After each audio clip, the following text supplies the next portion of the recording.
guys, to Wrestling on the Fly. This is part 3 of the episode with the great Steve Stone. Having a good time so far? I love it. We're still scratching the surface. Just a little bit more. We got a lot to go. Don't forget, mail order this VHS here. Fuck off. All right, we're going to start off not exactly where we're going, but you have 2 really good stories here that was back in the time of where we talked in the last episode. New Jack. Oh, man. Infamous New Jack. Yeah, there was... Jimmy used to run Oshkosh, and I think P.L. Myers, I don't know what he did with the ECW guys, but he was close with all of them, or he was, I don't know if he drove them around or did whatever, but New Jack just showed up to a show and just comes out and cuts a promo, and like the people that were like, holy shit, that's New Jack, like, why is he here? And then I go out to work Flyboy TK, and New Jack's in his corner. And I'm terrified. I'm just coming off a concussion. Oh yeah, we didn't even tell that story. But anyway, I'm coming off a concussion, and I'm like, oh my god, this guy's gonna kill me. And he pitches me out to New Jack. He's giggling like a little kid, and New Jack's like, watch a punch the head. And he punches me, and it light as a feather. So I sold it like I took a shotgun, because I wasn't gonna like not sell for New Jack. You know what I mean? And that was it. He punched me. That was it. But rewinding. A few months before that, me and Wally Wild were doing a ladder match for the vacant title. Or no, we were both tag champs, and the winner would get both belts. Okay. And we had this killer match planned out.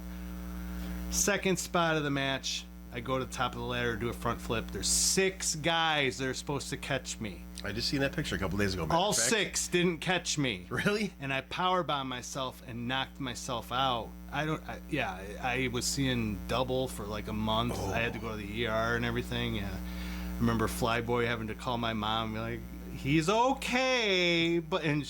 She's all the way out in Illinois, and I'm in 4 hours away. But, okay, yeah, so that was a New Jack story.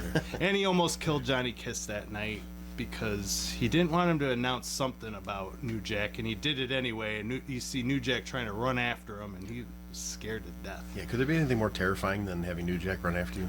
I got another New Jack story. So, Ian booked New Jack for a show in Highland, Indiana, but Ian, I think, was in maybe Germany. He was somewhere overseas wrestling. So Jim Fannin, who was my manager, ran the show, him and Ian's wife.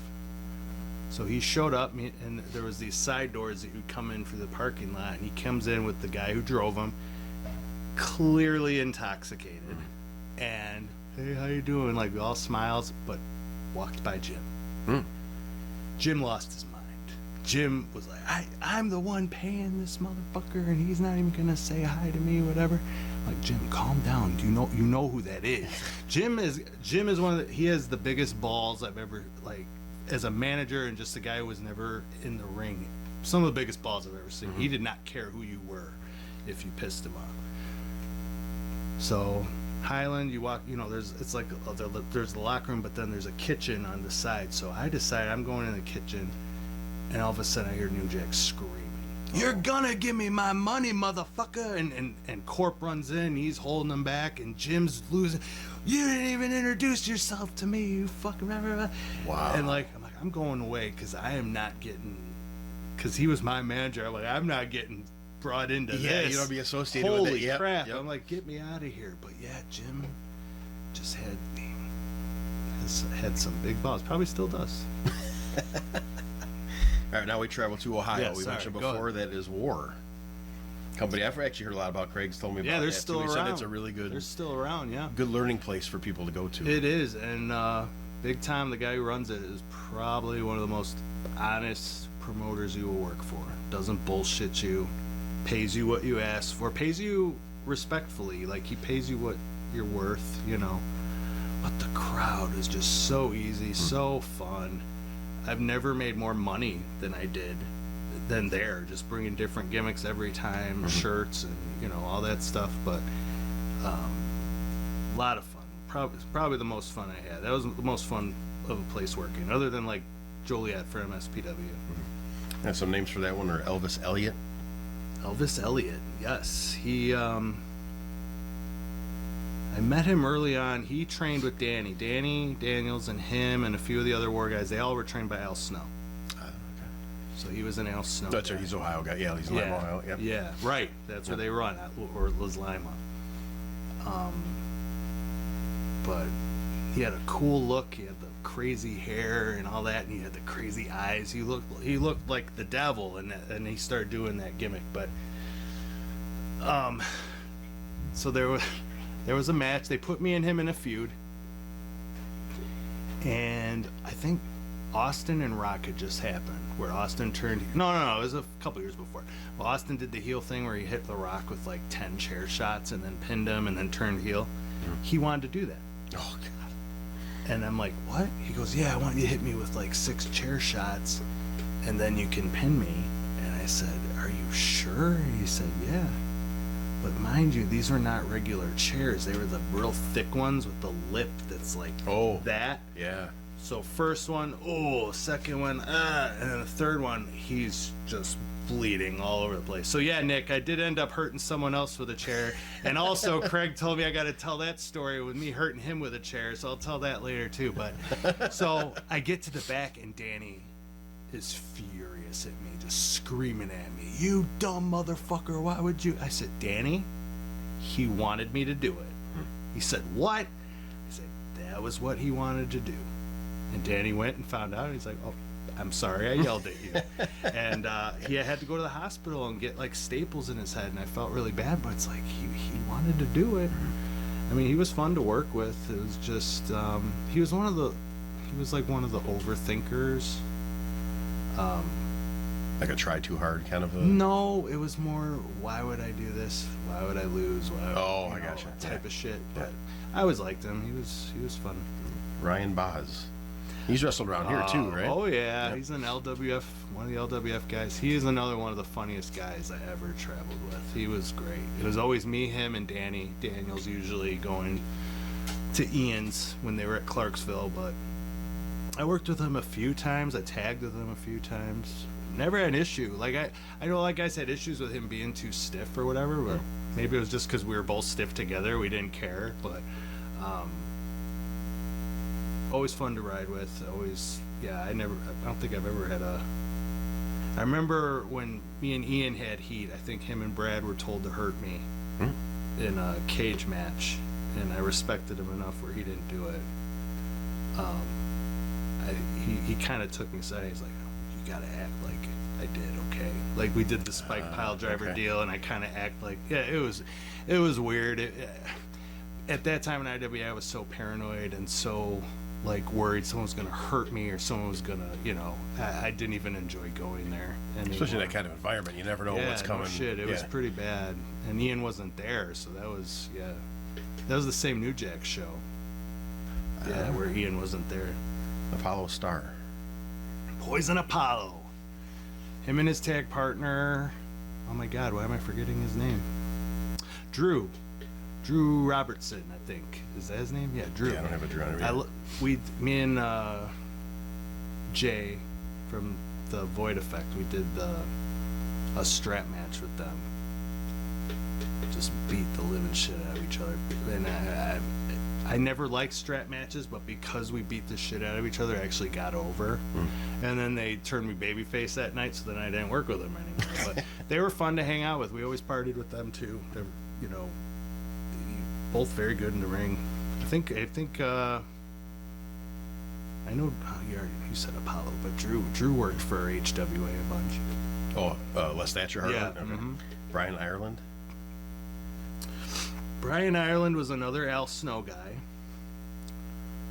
Very funny, but I didn't get to do a lot with him. He had stopped wrestling, and then he had come back like a year later. He's just like fucking jacked. They were like, oh, I wonder what you've been doing. But he was really good in the ring, and but he looked like Chris Benoit. Oh, okay. So, but unfortunately, when you look like Chris Benoit, there's only gonna be one Chris Benoit, Right. So Chad Collier? Chad Collier was the first person I worked where I realized, holy shit, I am not as good as I think I am. His cardio, his movement, his selling, there's no wasted movement, just he had me moving the entire time. And when I was a kid, you're watching it and there's a lot of rest holds and people are blown up. That's not how the business worked in 03 and 04. Like that's the shit that bores people. Right. So he taught me a lot. Like I have a picture of us both and we're just drenched in sweat because the arena was so hot. But yeah, him, Cody Hawk, and Danny Daniels are the three people I think of where I was in the ring where I'm like, okay, I'm not even close to being as good as I can be. It's a good learning experience too, when you're in there with somebody that's and Flash better. Flanagan. Yeah, Flash Flanagan too. They had a really crazy name here, Stamp Lickage. He was a local Ohio guy, real big guy, ginger guy, but he came out literally as a mailman. Yeah, there was a few guys. Even Big Tom was, I think, the manager. He was the postmaster. And then there was another guy that I can't remember the other guy's name, but he hated me, so I don't remember his name. But I worked with him. I mean, it was easy. Flex Falcone. He was just another Ohio guy. I think he was just a one-off to put me over on somebody. Brian Beach. Brian Beach. I feel bad for Brian Beach. I remember me and him were in a group together, and then they turned me babyface, and we had they had the ramp. You know how WCW used to have the ramp for the pay-per-views and shit? They had that. Cool. It was awesome. Yeah, cool. And I'd always whip him to the ropes and backdrop him on it. It was really that's a cool. great bump, yeah. So we do a bunch of matches. He's still heel. They finally turned him babyface. So me and him were like, it was like, I don't want to say Austin Rock, but that's like what it was 1 and 2, 1 and 2. Okay. You know what I mean? I'm not saying I'm the Austin Rock, but I get to the show and they had vacated the title and they were doing a 4-way cage and they were putting Brian over for the belt. And it was me, Brian, Danny Daniels, and Matt Mason in the cage match. And Danny went and told Tom, you should probably put Steve over for the belt. And they changed it. And I always, anytime I saw him, I'm so sorry that happened. He's like, I don't care, it's a work. And I'm like, I know there's a part of him that's probably upset because that sucks when shit like that happens. Yeah. But that's why I always say, don't ever get your hopes up until it's actually happening. It's true. But I did make a mistake in that match. We did a cage. They were all popping for the near, escaping of the cage. But then I pinned a guy to win the belt, and there was barely a reaction. And I'm like, fuck, we should have done the escape. And you learn you learn from it. But yeah. Final one on this one, of course, you just mentioned is Cody Hawk. Instrumental in a lot of people's careers. So good. He was another one where you're in the ring and you're just like, and this is when I had been 7-8 years wrestling already, and he was a less stature guy, and just, you're in there with someone good when they're calling shit for you to do that you don't even think you're confident in doing, and then you do it, you're like, oh wow, it extends your broadens your horizons. And I always put him over. And anybody asks if they want to train, I said go to Cody Hawks. But I don't even think his is open anymore because he's on the road with the micro guys, and he's training all those guys. He's going all around the United States doing all that stuff, and couldn't have met a nicer guy. I did a few matches with him, and it was just different every time, and he's brilliant in the ring. Next new company we enter here is Midwestern States Pro Wrestling. Oh, MSPW. my baby. That's my baby. Run by Danny Scott from 03 to 07. Yeah. It seems like 4 years. That seems like it was so much more was done in just a 4-year time. Because I've heard that name forever, coming up. But feds don't last when the promoter's spending all the money. Yeah. He started out running shows at a outside of a bar, and it was like a sand pit type thing. And he just for kicks. That was Joliet. He was running in Fox Lake or Round Lake, and then he lived out in Joliet. So that's when those happened. But he did a tournament. And it was Eric Priest won, and he beat Brandon Blaze. That's where me and Brandon worked each other, and we both thought we hated each other. And it was oh wait, I guess we both know what we're doing. And then we became friends after that because. I worked for Ian. Brandon was trained by Randy. Randy hated Ian. I don't know if Ian hated Randy, but there was heat there, I guess. But he did those in sand pits, and then he moved. He was in Joliet, so he found just for kicks, he did a couple outside there, but he was running a skate park. So little kids would be skating around the park, and then they'd put the wrestling ring there, and then we'd run a show. And I remember we're trying to, like, me and Brandon are trying to cut a promo to set up this big blow off for the next month, and all these kids are roller skating around us, and I finally just said, fuck this, and I threw the mic down, and I went to the back. I'm like, how am I supposed to do this? Nobody's watching. Everyone's leaving. Everyone's watching these kids skate around. But that was the place where KM Ultra got asked to leave because he looked like a fucking pedophile. Yeah. Yeah, park with kids. That's not. Yeah, no, it was not good. We're just like, yeah, get the fuck out of here. You and your Sam Hart fucking. 5/18 of 03 is the MSPW title tournament. You beat Chandler McClure. Yeah. And that was the first round, and then I lost to Brandon. You lost to Brand Blaze in the finals. That was the first time I met Chandler and Bryce, actually. Bryce Benjamin. He's a good dude, too. They were getting trained by Priest. Okay. So I knew right away, I'm like, all right, well, they're going to know what they're doing. And Ryan was easy to work with. Just very anxious, and he like overthought stuff, but he did fine. It's the beginning of a long relationship with Brandon Blaze. Oh, yeah. Yeah. Me and Brandon worked. Me and him went out. We're like, fuck it, let's just go call it in the ring, and we did. And I had hurt my knee. I did a moonsault on Chandler, and I hurt my knee. And then my dumbass did a backbreaker on him on the bad knee, and I fucked myself up. And he's like, no, it was good because that means you're selling your knee. I'm like, yeah, but I was really hurt. So, but sacrifice for the business. Right. Yeah. It's good shit. 6/7 of 2003, the final PCW shot, Dream Night 2. You wrestle a guy called The Last Rebel. Yeah, I just saw him a few weeks ago at the AEW show. Who is The Last Rebel? I can't I've heard the name, but I don't know who he is. I can't remember his name. He was a young kid when I worked him, but there's a story there. I was Chris Styles, and I think somebody no-showed or something happened, and Chris Styles worked somebody else or got thrown into a four-way or whatever, and then I worked The Last Rebel. And now when I start thinking about stuff I used to do, I kind of feel bad, but I don't. He comes up to me and goes, please, whatever you do, don't take down my singlet and chop me. So what's the first thing I did? Of course. I chopped him like 40 times. Like, that was the match. But we followed a TLC match, was the opener of the show, with Tony Reek and Horning, all these guys doing this insane shit, and I'm looking at it, and we were match number 4, like a little squash match. Yeah, and I looked at him, I'm like, the only way this is gonna work is if I beat you up. And he's like, okay, and he was willing to do it. It's just, you know, you gotta take the beating too, and it was fine. It was just a squash match, and then they paid me $10 with 1,000 people there, and I said, all right, time to go. Not working for you guys anymore. I was there that night.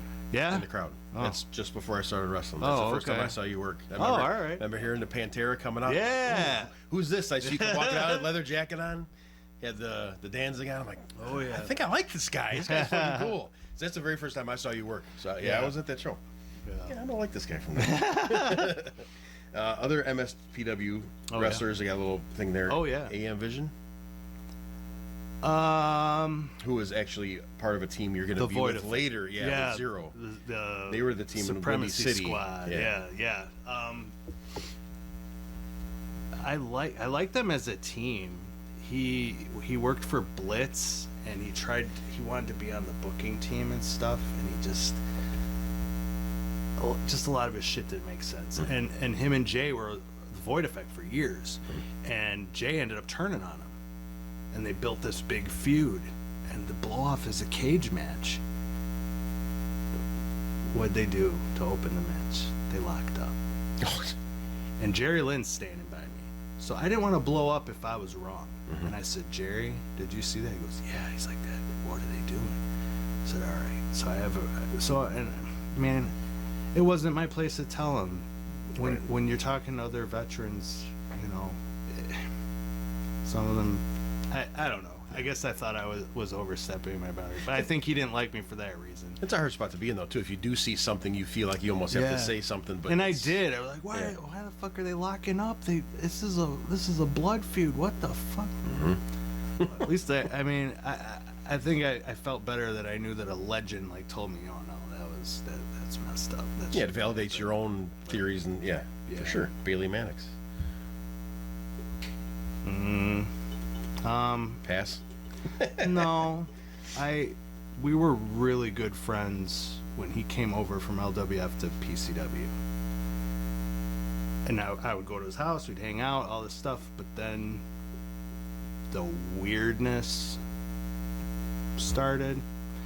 And then he met Laura, Mia Martinez, and they were dating forever, and they got married. I remember her. And just like the John Burke thing, there's a lot of stuff that happened that is gross and disgusting, and I won't get into it. Let's just say he's not someone I'd hang out with right now.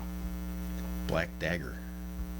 Oh, poor Black Dagger. He's like the nicest guy in the world, and I worked him at another roller rink show that DDS got like right by the border of Indiana, and we opened up because I had to drive to Lafayette and work Ian's show, right? Because we were in the last match there. I worked the first match for MSPW, and he just forgot everything. And then I just watched it not too long ago. I'm like, wow, that wasn't that bad. Like at the time, I thought it was garbage. I'm like, okay, you can tell, but it's not as bad as I thought. But you're always a perfectionist when you're in there. You want everything to go right. For sure. Justin Cage. He was really good. I did a couple matches with him, and I told him, because they wanted me to drop the belt to him, and I'm like, okay. And I had a conversation. I said, I just want them to be hard-hitting matches. He's like, okay. And we would be doing the forum exchange. I'm like, harder, because I work with guys, and they've told me in the past, they're like, yeah, we worked with you and Craig, and you told us to keep hitting you harder. Then we go work with other guys and hit them that hard, and they complain. Yes. And I'm like, well, I guess you got to know your audience. It's like when guys go to Japan. Right, and they come back. And then they come back, and then they're all different. They're they got Tennessee style, you got to calm them down. But no, he was really good. I did a match with him at the same roller rink, and then I did like the legacy match where I put him over for the belt. He was really good.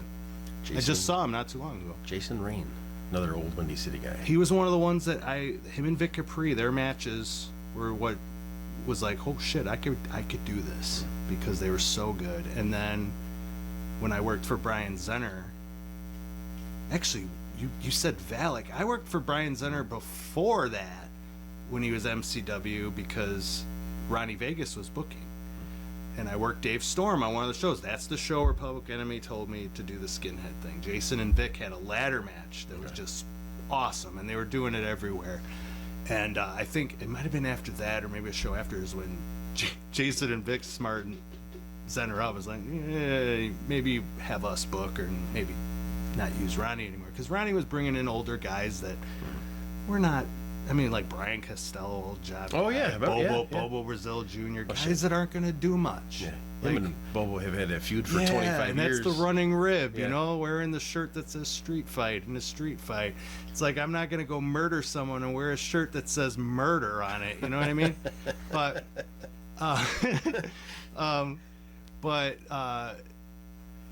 where were we at? I'm sorry. Jason Rain was like Jason. Oh, okay. So Jason Rain. Yeah, but that's how I got to know Jason Rain, was working for Zenner early on, and just watching him and Vic work. They were just so good. And he's the one who got me Jason Rain. Yes, he got me booked there when the falling out of PCW happened. I ended up working him in a tag at MSPW because Jason had come back. He had left the business for a while, came back. But me and him have always had. I mean, we weren't super close, but we talked to each other on Facebook. We were always very nice, very cool guy. Tweak Phoenix. Him and his brother hated me. See, this is like a quote I'm saying the entire time. I just insert that to everything. No, him and his brother hated me at first because we worked for Tim Lyle, the comic book shows, and him and his brother opened the show, and just, I mean, now looking at it, they tore it up. But they did like every move in the book, and I went up and told them, I said, you guys just gave none of us anything, what are we supposed to do now? And I guess they went to Randy and told him how big a piece of shit I was, and that's why Randy started hating me, and then they hated me, and so Brandon hated me. So it was like that's how it always happened with me. It was the shit running downhill effect for Steve. But I worked him. Oh my God, this story. DDS wanted to run a show in his old college. Mind you, DDS is almost 30 at the time. Okay, you go to college when you're 18 to 21, right? Maybe whatever, grad school, stuff like that. So it was great for us because me and Brandon, we're in our 20s. You know, we're partying. There's girls all over the place. It was fucking great. So he books this building, and the next day we go into the building, and it's literally like a banquet hall, but there's no room to put a ring in, let alone people. There's no. So they're like, I said, did you measure this? He said, yeah, there was enough room. I said, there's enough room to get the ring, but then nobody will be able to get into the building and nobody will be able to watch. So we moved it outside. Oh. So we ran this show outside. That's where I worked Tweak, and that's where me and him actually got on a good page. We worked a singles match, and he had been working like with Jerry Lawler and going down to work for Burt Prentice and stuff. So he was really good. It was I don't think I ever worked with his brother though, but we ended up burying the hatchet. I think I saw them in AEW a couple of times, but it was just dumb kids being dumb kids. Oh yeah. Last one in this group, Jason Hades. I think he'll tell you that I helped him a lot. He came to MSPW and just was always wanting to get booked, and Vance started booking him, and he ended up getting really good. We would work with him, and he would listen, and he's like I always say him and Justin Dredd from Wisconsin are the 1%ers, like the two nicest guys in the world that don't belong in the wrestling business because they're too nice. And he's part of CSW now, right, with Paz? Yeah. I felt so bad. He got hurt in that Priest match. We did that 8-man for Priest's memorial show or whatever. Oh, did you really? And he tore his pec, like doing just something in that opening random. match. Yeah. And I'm like, holy crap. He's like, I'm hurt. I tore my pec. I'm like, oh shit. I didn't think I'd have to be doing this, like relieving messages to, for you're the agent that night almost. Yeah. So, but no, I ended up working him a couple times, and I just know he told me. He said, you taught me a lot, because I remember we did a single, and he would always do that Code Red finisher. But I came up with something where I flipped him, and he landed on his feet, but then I grabbed him and spun it into a flatliner. Crowd pops huge, and I'm like, and I whisper, I said, I hook his leg. I'm like, we got him, and he kicked out at 1.5. And I'm like, oh, and he got to the back. He's like, what'd I do? I said, you want the pop to be when you kick out at like 2 3/4. You want them to believe that I had you beat. You know what I mean? So, but I worked him a few times, and he always wanted to learn. He was always very, very respectful. One of the good ones. All right, now we're going to get to the biggest group of names, PCW alumni. Oh, okay. So this might be a very interesting tell-all thing here. Dear Lord. Start off with a really good guy, the Butcher. I like Butch. I liked his name Brian, right? Yes. I like Brian. He was just early on. I think they booked him too early, like they did a lot of guys, and he just wasn't ready. But, you remember his original name? Rex Bartlett. Correct. I just remember when he first started training, like selling was a big problem, and we would be doing punches, trying to teach him to sell, and he would just sell like a Frankenstein monster. You'd hit him, and he'd go like that, and it's like, no, that's not how we do it. But I'm not. But a lot of people don't know he really is a butcher. So yes. I think he's actually a chef now too. Oh, right. Yeah. Wow, that's cool. Because he used to work at Two Fingers. Yes. Deli. Yeah. I think he's actually a chef now. So he's doing good. He's always been good to me. I great have guy. Nothing bad to say about him. I had fun working with him. Jared Priest. I know we touched on some of these people. I have nothing good to say about him. Talk about someone who's just believes their own shit, and he wasn't good. We always called him Captain Butter because it looked like butter was like rolling down his face every time he would sweat. It was oh my god. That's a good name. He's probably gonna hear this. Whatever. I know you hate me anyway. Some of these names might have been after you were gone too, and after you bumped in. But we'll see. I kind of combined just the whole timeline of everything. All right. Rion Skills. I think I only met him a couple times. I did security for PCW which ironically I got paid more to do security than I did to wrestle for them. I was getting paid more than the boys. It made no sense at all. I smartened some of them up to it, and they weren't very happy. I'm like, yeah, I'm getting $100 while you're sitting there killing yourselves for 10. Jay Phoenix. Jay was always good to me. He was a tough guy too. Like I think he was an MMA guy or something, right? He did MMA or did some sort of MMA. But I think he just the typical PCW thing. I think a lot of the guys got their heads got too big, and they're big fish in a really, really small pond, and then you go somewhere else, you're like, wow.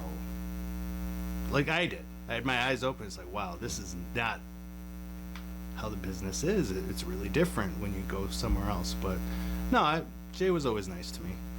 The notorious P.L. Myers. I think Paul hated me too. Like there's another one.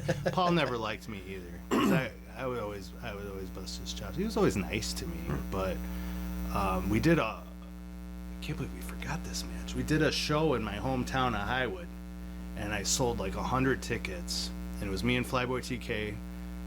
Flyboy was the cruiserweight champion. This is part of PCW, right? Yeah, Okay. and it was like one of my favorite matches because it was my hometown. My entire family was there. My wife, who was my girlfriend at the time, was there. I beat him 1, 2, 3. You couldn't ask for a better experience. And then they come out and do the angle where they weigh me and say that I weighed too much, and they took the belt. Why do and it in your hometown? that's what I said. Yeah. I said, why don't we do this the next show when we're in another place? Yeah. But they did it right there and then. So then, to get my heat back, one of the girls, I think she was banging Kid Cash, came in and slapped me, and I laid her out with my finish. And like, I don't know. I mean, it got a pop, but it's like, fuck. It could have been so much You more. cut my balls off before, Yep. let the people enjoy it. Yeah, especially there. Right. Absolutely. Tom Heisman did the football gimmick. That's not. It's That's probably not after Kevin, you- right? Kevin Tierney. Yes. That is him? Yes. Oh, I think he's hilarious. I remember he's a cop, so I did the security once, and he's in the stall next to me. I'm going to the bathroom, and I'm like, hey, I lied. It's Joe. Okay, I don't think Tom's the younger. Tom's the younger. Wait, which one? It's Joe Heisman. Which one do I know? Joe? Tom's the one that would team with Mitch Blake, and they did their Fury thing. He's part of the Youth Oh. Going Wild. Oh, okay, It's Joe no. Heisman. Okay, So, Joe, I'm yeah. sorry. I looked at the two different All right. names, and I picked the wrong one. I'm sorry. Joe Heisman. He was is the going to correct the name, yeah. bathroom, and I was in the stall next to him, and I said, "Hey, Joe, I'm doing a bunch of cocaine in here," and I actually was, and he's just like kayfabing me or whatever. And a few years later, I'm like, you didn't even answer me, and I said, "I'm telling you, I'm doing a bunch of blow because you're a cop," and he goes, "I was hoping you would drop dead." What? It was the greatest because he was fucking with me. Yeah. He's like, "Yeah, I was hoping you'd drop dead." I'm like, "Oh, that's the greatest." I told him, I said, "That's the greatest comeback." It is. That's when you know someone you can fuck with someone when you crack up at a line because somebody would get insulted by that nowadays. Yep. Oh my god, he's hilarious. Like, he's not as much on Facebook anymore, but he would just like some of the old barbs we'd throw at Sam Hart or some of the dumbass shitheads that used to work there. He's very entertaining. I like the gimmick too. I really like the gimmick. Whiplash. I don't really know him. I think I met him a couple times. He was the Youth Gone Wild, right? Or no? Well, he was part of PL's group. Okay. the Chicago This was after connection. I was gone, I think. I know I'm friends with him on Facebook. I don't think we've ever interacted much. Rick Rocket. We already did Rick Rocket. Style and Shane. Already did. The night Sandman. You have any interactions with the Sandman on that show? I think the funniest thing about the Sandman is he will sit loaded drunk and tell everybody how to do better in their matches when he's fucking dog shit in the ring. And everyone jokes about that. It's like he'll sit and tell you how to do stuff. It's like you got to be 12 beers in. Like Steve Carino said that, or no, was it Carino? I can't remember who it was, but they said Stevie Richards says you hit a limit of the Sandman's beers where he's actually good in the ring, and he said like 12 was too much, he'd be too loaded, or 5 was too little, he wasn't good, and then you'd hit this certain, right in the middle. like yeah, but not really interaction, just and like the ECW thing where he told Nova, "Hey Nova, steal that finish that he just did." I mean, that was really it. Shane Douglas. Oh, I loved Shane. He's Douglas, awesome, isn't he? man. I wish I would have had more interaction with him. He's a great guy to sit down and talk to. Dude, MSPW brought him and Candido in for this. A kid passed away. It was like a tribute show. Like the money was going towards the family, right? And this is when I got Chris working for IWA, or not IWA, where I was getting Chris booked, so I got him booked there. So, remember ChicagoProWrestling.com? Mm-hmm. They put MSPW, Steve Stone versus Chris Candido, which was going to be an angle because we were teaming for Ian. Okay. I get a call at 5 in the morning from Ian saying he's going to fire us both because of the match being advertised. I said, Ian, no, it's an angle. We're not really working, blah, blah, blah. He's like, well, you better get it changed. And I said, so I told him to put Candido versus Blaze. Okay. Then, fucked it all up. Everything got fucked up every time I was going to work Chris in a single. DDS had a falling out with Mike Pekovich, who works for AEW. And I think it was Priest was in Pekovich's ears, like, yeah, we got to change these matches. So then they changed it.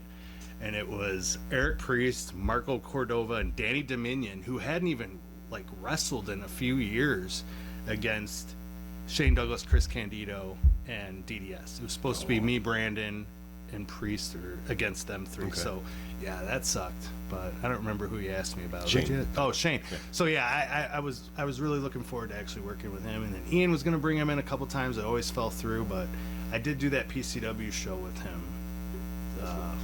Where I teamed with Trick against Tony and Horning. He was there. He I worked think John he Burke. traded the titles with John Burke. Yeah, They did that yeah. It was like one show and then lost it the next one. We did Flyboy TK, Bailey Mannix, Rick Knight. I always liked Rick. Rick could be really scary when you first meet him, but then if you show that you have the same amount of passion about wrestling as him, he was like your friend. Huh. He saw how much I was obsessed with tapes, and he had all the unedited WCW pay-per-views on tape. Because remember, Turner Home Entertainment would chop out like 8 matches and only put like the 5 main ones. So he had them all. I'm like, can I borrow these? Yeah, take whatever you want. So I took those. I took a bunch of porn, and I went home and dubbed all those, and got them back to him. And I got back to him. I always liked Rick. Mr. Wrestling 5. 5. Well, that's Teddy Rack. I already talked about him. Sacrifice. They had that infamous Tim. big feud with Jimmy. Sacrifice. Tim was very soft-spoken, but very nice guy. Him and Danny Daniels had to follow me in Flyboy after my hometown thing. I think they made a mistake doing that, and I don't know if Tim was nervous working Danny, but he flubbed the whole match. And even Danny was like, he's like, what's wrong with that guy? He wouldn't listen. He couldn't. I said, I think he was really nervous working with you, and he was always a hard worker. I think if he would have had more experience, he would have been a lot better than he was. But he was never mean or rude to anybody. Very respectful, very quiet. It was hard to get him to speak up and put spots in when we were trying to work with him because he was just so quiet. Yeah, Jimmy always told me stories about him working Sacrifice. They had this one match where they soaked the mat so bad where it was blood? They ruined the mat from the shit. blood. Yeah, it was some super bloodbath that they both had together. Oh wow. I remember him giving a razor's edge to John Burke, like off of John went to climb up and he did the razor's edge. And I know John fucked his back up, but I always remember that spot. It was just crazy that he was able to hold him even for a couple seconds. Big as he was? Yeah. Dirty Sanchez. Oh, the Latinos. I didn't really know either one of them. They came from LWF. Warm Carlos was Warm Carlos and Dirty Sanchez, right? Right? Yep. Yeah. And then their manager he just passed away not too long ago. Oh, that's right. What was his name? It's a big guy. Yeah, Puerta. Yeah, Mr. Puerta. That's it. Yeah. PJ Benton.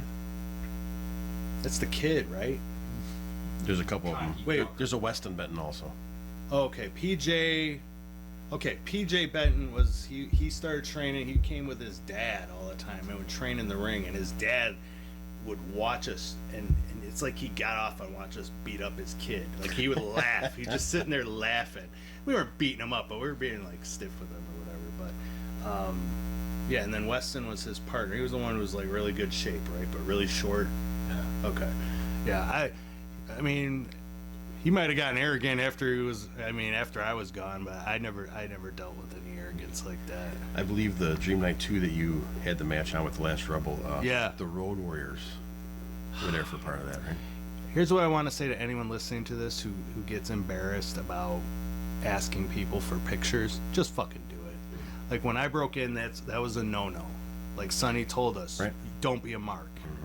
And there's so many guys that I did shows with that I regret not getting pictures with because they're either dead now or, you know, it's just, you're never going to get that opportunity again. So I had a camera with me and I took a picture with the Road Warriors. I took a picture with Snuka. Yeah, because we didn't have these then. Yeah, and it turned out the flash didn't work. So the pictures didn't even come out. And then I think Hawk, died not too long. Yeah, because that was in June and he died in October. Oh, yeah, so it was a few months later. Yeah. So, yeah.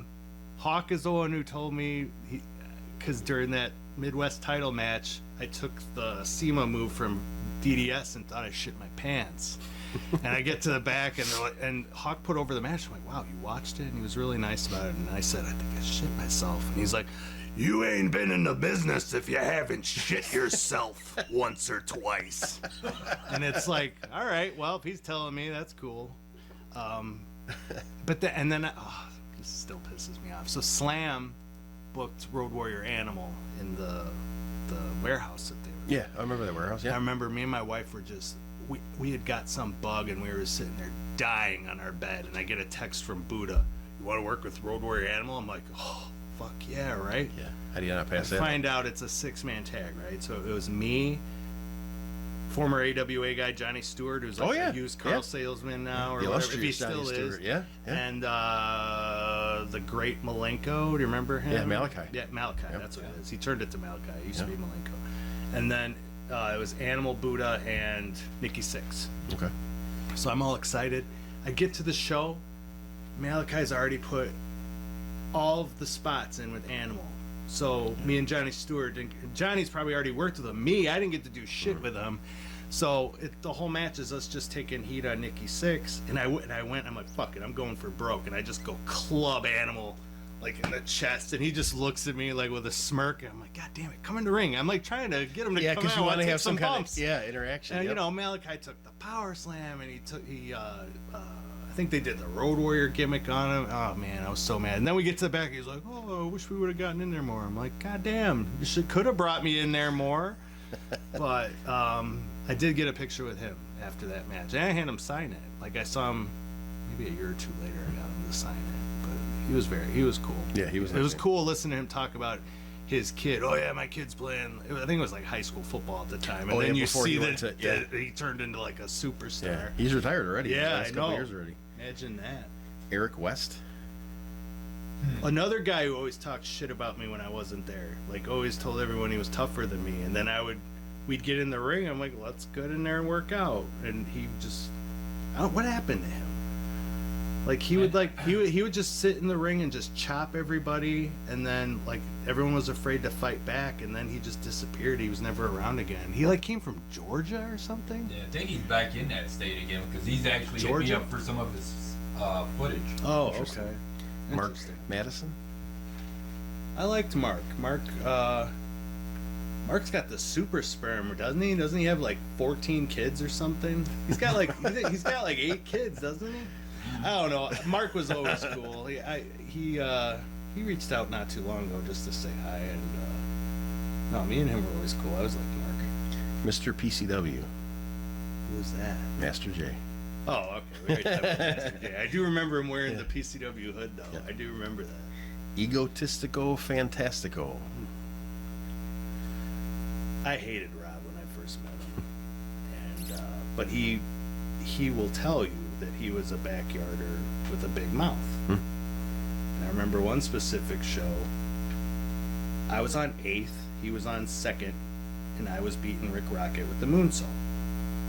Ego wanted to do 3 moonsaults, like one from the bottom, one from the middle, one from the top. And I said, you know, that's probably don't do that. I said, because I'm doing one. I said, you shouldn't do it or whatever. And John Burke screamed at me in front of the entire locker room, you know, it's a different fucking match, whatever. And that's where it opened my eyes. I'm like, all right, these guys have no clue. But later on, I think, I worked with Rob a million times. I think he doesn't like me now. I think because there were times when he was younger that I roughed him up. But it was good for him. And I even was one of the first that wrote him when he got signed by WWE. I said, congrats, you deserve it. And then I remember we were working Blitz, and he had just turned into such a good worker. And I took him aside. I think he had just gotten married. And I said, dude, I just want to tell you, you've turned into a hell of a wrestler. He's like, oh, that means a lot to me. And, but then I don't know. I have weird relationships with people. There are people that I'll see like this, and we'll be like reminiscing and be best friends.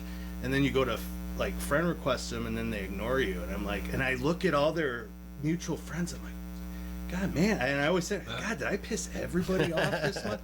Nobody in IWA is like all the heat there. And then there's just so many that I'm just like, all right. I mean, I'm an old man. I don't care if you hate me. I'm used to it.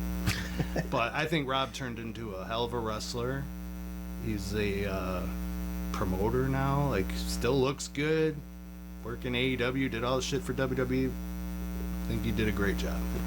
CIA, Damien and Diablo. The Chicanos in action. I love both of those guys. Eddie actually bought a bunch of my autographed figures from me and helped me a lot when I was at a downtime. He didn't have to do that. And Corey, I don't think I've talked to him in a long time. I've talked to him in a long time, but I love both of those guys. Those guys were great. Machine. That's my boy right there. Great dude. Great dude. I remember he would always... It took him a long time, and he'll tell you this, it took him a long time to start getting it. He has told me that. Yeah. Right. Yeah, we've talked before. I went up to him after a Blitz show, after he had worked. I said, dude, you finally got it. He's like, what? Because he'd always ask me, and I would critique him and tell him and whatever. I said, you're getting it. I said, you're finally working as a big guy. I said, you're selling. You're not bumping for people you shouldn't bump for. And you look like a killer. I said, he looks like a killer. Like, even and we wear the big fucking mask and everything. Yeah. And he's one of my favorite people. And I still keep in contact with him just because. And, yeah, awesome. Love is a strong word, but I would say I love that dude. He looked awesome with the Jason Styles sack on his head. Dude, yeah. With the one white eyeball peeking through the hole. Yeah, I love that look. It's good shit. Botch. I didn't. What's the quote I keep saying? He hated me. he didn't like me either. I mean, I get it though. I was a loudmouth. I said what I felt, and a lot of people didn't like that. But the promotion he started, Fire Pro in Indiana. I guess we'll fast forward a little bit. When I got community service, I ended up working it where I ended up working the wrestling shows and like being an agent and booking for Fire Pro, and it counted as my community service. Really? So that was Botch's promotion. He had passed away, and his dad ran it. Oh my god, that was so fun to just. Oh my god, he hated me too because I'd be running my practices and I'd be dropping every swear in the book, and we're in a church. Oh. And I'd always be like, oh shit, and he'd want to get rid of me every time, and they would convince him to let me stay because I was helping them turn the shows around. But yeah, I didn't really have any personal connection to him. Grin. I mean, we were always cordial. I remember him screwing up a hot tag so bad once with Hardcore Craig. I thought Craig was gonna murder somebody. It was a false tag. It was Craig and somebody against Grin and somebody else, and he didn't know to come in and break up the ref. So Craig got the tag and had to come in cold, and I mean that's not a big deal. I thought the gimmick was great. I thought the way he can smile with his teeth, is just absolutely crazy. I thought it was great. I never saw any of his later stuff, so I don't know if he turned into a good worker. But I mean, we were all green as grass when we in Chicago, especially. Yeah. Rick Paradise. I know he just passed away, so I won't bury the guy. I got in a lot of trouble usually because Rick Paradise would stooge me off to Jimmy. So that's all I'll say about that. Boy Toy Brian. Oh, Brian hates me too. Brian, oh yeah, Brian hated me. Well, he was a young punk kid in high school when he started training with Sonny's, and he was just like I was. I mean, actually, I wasn't a big mouth when I broke in, but it turned into one. And he's got kids. He's working. He's trying to get sober. So I actually reached out to him, told him, because he's actually out in my neck of the woods at a rehab center that I worked at. Oh. And I was like, hey man, actually I put the place under. I'm like, please don't go there. I said it's the worst place ever. I don't know if he ended up going, but I've been trying to, keep in touch with him just to give him, some positive thinking, But I mean, he didn't like me, and I roughed him up a couple times when we worked because he would just, fuck stuff up. But I mean, that was just normal. The physical fascination, Brandon Bishop. I think Brandon should be in the 1%ers with Jason Hades and Justin Dredd. Like he's the nicest human being, just jacked. Doesn't even realize like how jealous everybody is of how he looks, and it's probably really hard work. Obviously, he always had that Lex Luger body. Yeah, I thought he every did. time That's he why I phenomenal. always said, like, how did WWE not ever look at him? I don't know if he even tried. I honestly don't. Like he had always one tryout match. At least he know did. Of. Okay. I was working a program with him in CCW. We had a few. We were a heel baby tag team, and Jimmy made us the tag team champions. Cool. So we did a thing. Every time he'd go pose, I'd go run up behind him, rip his arms out. Stop doing that! Stop doing that shit. So it was really fun. We had me and Joey Chichi. That was kind of our little thing. And then we finally had enough. We lost the belts, and then we did a full singles feud after that. And he had worked with me on a show, and I think he used 10 rolls of tape on his body, taped every finger, wrist, elbow, shoulder. I mean, his whole body was full of tape because that next weekend or the next couple of days he was going to have his WWF tryout. It was hilarious. I'm just looking, another roll of tape. Yeah. 5 minutes, another roll of tape, and it was like his whole body. He looked like a mummy. His whole body. I'm like, do you know who he ended up working in his tryout? We all went to the show. Oh, because it was Rosemont Horizon. Jimmy and a bunch of us went, and I don't even know. So I remember seeing Jason and Boz and Daniels and all them having their matches. He didn't Victor get. Pre.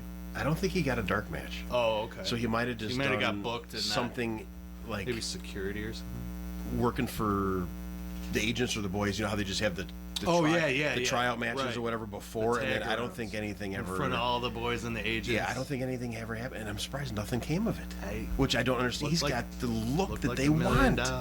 He's not short by any means, so it's not like he was a short guy that had a big body. And then and when he started like losing his hair, he shaved his head, and he still looks right. Like Do you remember when he would put like the charcoal on his head and with the big swords and shit? Yeah, fucking awesome. Looked like that's a perfect warrior. Perfect WWF gimmick right there. Yeah. Yeah, I always wondered why he never got something out of that, because he's definitely deserved it. Yeah, and he was one of the rare nice ones. I worked with him once on that show what I told you about Jerry Lynn.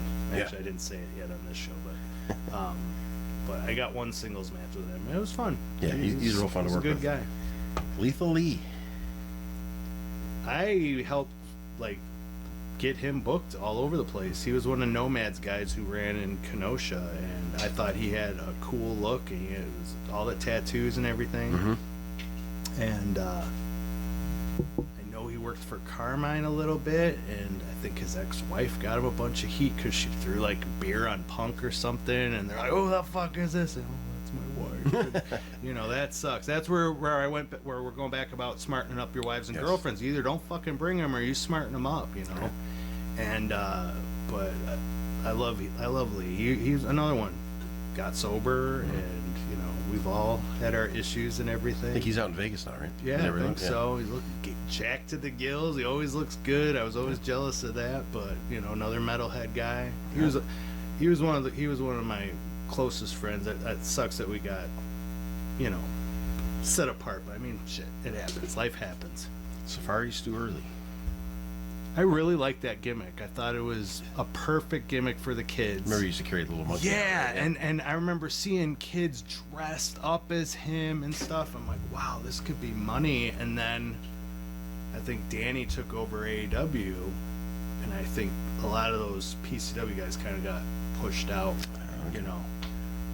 Vincent Stone. I know we mentioned him before. His ring announcer. He didn't like me. I didn't really have any interaction with him other than the trips to Oshkosh. I think he was one of the ones, like I said, would get mad that other people were getting girls. Yeah, he did think he was a ladies' man. I know he did. Yeah. Lou Tufano, 2 Count Lou. Oh, Lou. I like Lou a lot, but I do remember him just messing up matches a few times for just for getting finishes and stuff. But he's a great dude though. He's been around forever. Yes. When I broke in, it was everyone knew Lou Tufano, everyone knew John Spahn, everyone, all those guys. Dude's just loves the business, it's cool to see. It's cool that he's still around it. Yes, he was actually at the show last night. Oh, okay. Yeah. Steve Hoke. Big biker looking guy. Oh, I remember Steve. He didn't like me either. Just because when you're trying to make guys better and they don't want to get better, they look at you like you're a piece of shit, that you're telling me what to do. And in reality, like Adrian Serrano, who's a fucking badass and could kill all of us, knew that he needed to learn how to wrestle, not MMA, So you have to listen and learn, and I think that's the difference with certain guys. They just want to do everything their own way. And believe that. Yeah. Mike Horning. Oh, he stood up in my wedding. One of my good friends. I always felt had so much talent and just wasted it because it was a hobby for him. He never wanted to go anywhere, and those are the guys that pissed me off, like him and Johnny Motley and all these guys that were just so good in the ring, could have done something. Seemed like he had pretty good heat with the water gimmick. Yeah, it was great. The H2O and everything. Yeah, and hey, he's married. He's got his family. He was at the pre-show with his son. It was nice to see him. I hadn't seen him in a long time, but yeah. Another guy that fits in that category for you, Tony Rican. Like I said, I don't know how Tony became my best friend, but he's one of the only ones who would check up on me every day. But he's also one of the ones who would shoot with me too. And he told me it's because you shoot with me all the time. And he if I was wrong, he'd tell me, he's like, dude, you're depressing yourself for no reason, or he would bring me out of it, or tell me, God, you're acting like an idiot, stuff like that. So I just talked to him a couple of days ago, so he always reaches out. But look at him. I mean, he's involved with everything. Like, he could get in the ring tomorrow if he wanted to, and he has. Not too long ago, he worked again, and he knows everybody, he knows everything. He is like the Meltzer of the Midwest. He knows what's going on with everybody and everything. He's got the toe in the water everywhere. That's why I always write him. I go, what happened here, and he'll have the whole story. And so yeah, the Schnog. I don't know who that is. He was a guy, I saw him last night too. He was part of the, I think, PL's group. He would come. He was kind of, I don't want to say part-time wrestler, but he'd wrestle every now and then, more of like a hype guy, I think, for the group. Does that sound right? Yeah. He would just wear like a Sox jersey. That's weird because I used to wear a Sox jersey into the ring at PCW. Yeah, I don't big remember. Big dude, tall dude. Yeah, big, I don't remember who dude. he is. 2 more names. One really good. One I'm extremely interested in hearing your reaction Christ. to. And after that, we're going to part 4. Nick H. Surprise! Oh, what the? Oh. This is the really good one, not the really bad one. So don't I was worry. gonna say, which one is Nick? Besides knocking him out, Dude, fuck. I've known Nick since I was a kid. Like, he would bring his feel son. old? Yeah. He still looks good for his age, though. No, I remember when he first came in, he was bring his son to the training school and everything. Here's a Nick H story. little baby Chris. Oh yeah, baby Chris, Yeah. who would go up to wrestlers and tell them that their shit looked bad. When he was like 10 years old, he goes up to Jerry Lynn at an MSPW show, and I'm standing right there. That was Steve Carino. No, it was Jerry, and I'm tying my boots, getting my shit, and he goes, you really need to lay that chair in. And Jerry being Jerry, I didn't want to kill him, blah, blah, blah, And I just ran over and said, get your kid out of the locker room. But what can I say? He's been giving me footage of my stuff for years. You lose touch, but you never stopped stop caring for that person, or not to do anything for that person. And he's one of those guys who would do it for me. When I had my DUI, he would drive me places, and he took me to my doctor and all that stuff. And only real friends do that. So, thank you. You are the, for sure, best video man.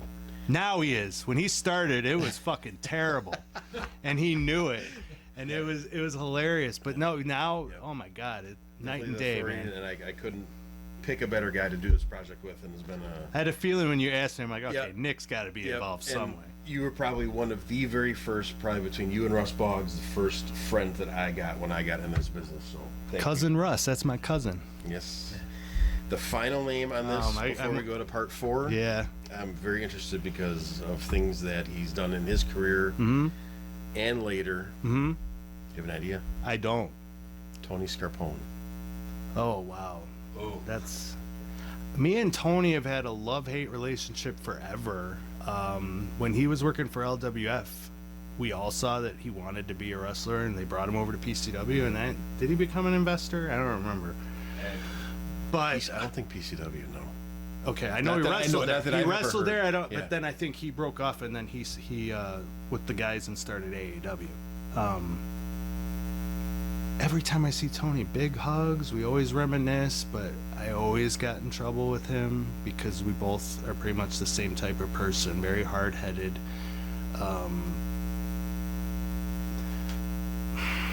I guess this is a shoot interview.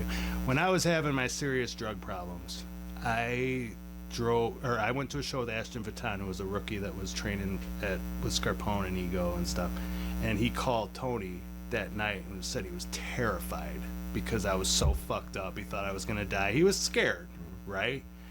So Tony texted me and said, "You need to go to rehab or you're never gonna be allowed back here." And it's like, you're paying dudes with money and drugs to bring like these name guys in. So I thought I was just being singled out. I knew I needed to go, but it's like, I don't know. It's just hypocrisy. And then there was another situation. I was dating one of his friends, and I think he didn't like that. And there was a incident at a battle royal in Lima, Ohio. I told one of the guys who was working with Tony and Ego, I said, "Hey, just fuck with Tony for me. Give him a chop and say that was from Stone." This fucking guy spits in Tony's face and tells, "That's from Stone." No. He comes back. He's furious. He won't come talk to me. I have no idea that this happened. And then Danny comes up to me, "What the hell did you do? You had somebody spit on him?" I said, "What are you talking about?" We get in the Royal, and I just go over and I just start eye-raking, trying to like fuck with him, trying to talk to him. And he was just furious. And we just started clubbing, just started going at it. And then I think he exited the ring. And then we didn't talk for a couple years.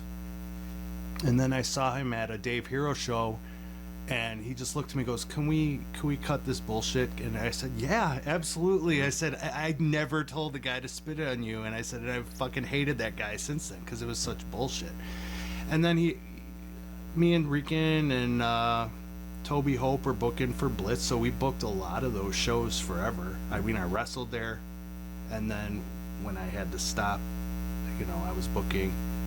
And then, I had a lot of fun there, and then out of nowhere, Tony's like, or Rican is like, "Yeah, Tony thinks you're not worth paying." And I said, "Wow, that really sucks." So then I started going just to hang out and see Craig and everything, and then it was just like, I don't want to go anywhere I'm not welcome. And then I never went back. I don't think I've seen him. I think I saw him at a couple Fire Pro shows, but I haven't really had any interaction with him, but I've heard some things that are, rumors about things. And I don't want to say it because I have no idea. Right, there's no exactly. That's I have no idea, and I wouldn't want someone to say that about me if I knew it wasn't true. Absolutely. So, but like I said, I think we always had a love-hate relationship. But if I saw him today, we'd probably bear hug each other and talk about old times. Well, that concludes part 3 and the PCW era of your career. We're going to Classic Championship Wrestling next. Gone that long on PCW. There's a lot of stuff still to come. All right, guys, we're going to part 4. Nick knocked over a camera. That's okay though. But and he's stepping on himself. He's breaking his whole house up here. We'll see you guys on part 4 with the great Steve Stone. More stories to come. You don't want to miss it. Like and share on Facebook and YouTube for me. Wrestling on the Fly. See you guys next time.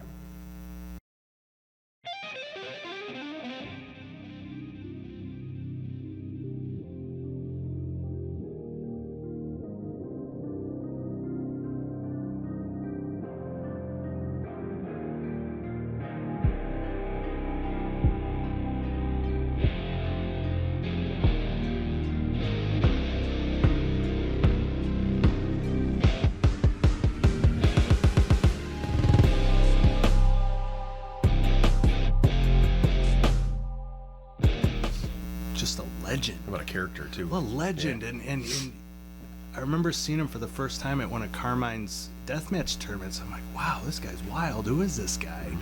And then he started getting his name out there, and then I remember getting the tape where he worked Ian's, and he almost cut his arm off.